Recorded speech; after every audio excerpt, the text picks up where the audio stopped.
เสียสติแม่นการบ่รู้สึกตัวซึ่งเกิดจากอุบัติเหตุหรือพยาธิบางชนิดที่เฮ็ดให้ระบบการทำงานของเส้นประสาทบ่เป็นปกติเช่นมีการเสียหายทางภาคส่วนใดภาคส่วนหนึ่งหรือเสียหายทั้งหมดของการติดต่อทางภายนอกคือการหนิงตีนความรู้สึกความสลาดสะเดียวแต่สิ่งที่ยังเหลือให้รู้ว่าคนผู้นั้นยังมีชีวิตอยู่ก็คือมีการหายใจมีการเดินไหลของเลือดมีการถ่ายเทแต่บ่รู้สึกอาการดังนี้มีไว้บ่หลายก็น้อยเพื่อเฮ็ดให้รู้ว่าคนเจ็บผู้นั้นยังมีชีวิตอยู่สาเหตุเนื่องมาจากการกระทบกระเทือนเช่น 1. เกิดจากอุบัติเหตุ 2. เกิดจากการกระทบกระเทือนทางหัว 3. เลือดไหลในสมอง 4. เนื้องอกในสมอง 5. เนื้อหุ้มสมองอักเสบ 6. เบาหวาน 7. ตับอักเสบ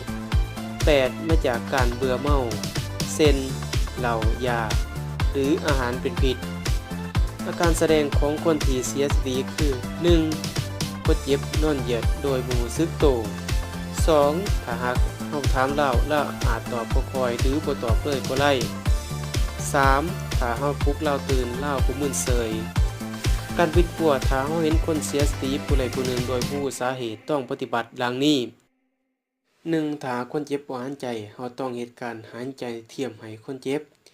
2. ถ้าคนเจ็บยังหายใจอยู่เอาคนเจ็บนอนหงายขึ้นให้หัวเอียงไปทางขวางถ้าว่าเลาหน้าแรงย่อหัวเลาขึ้นให้สูงน้อยหนึ่ง 3. ห้ามเลือดไหลให้หยุดถ้ามีเลือดไหล 4. แก้เครื่องนุ่งห่มออก 5. ถ้าอยู่ในเรือนต้องไขประตูโปร่งเอี่ยมออกเพื่อให้คนเจ็บได้รับอากาศที่เพียงพอ 6. ห้ามดื่มน้ำหรือรับประทานอาหารต่าง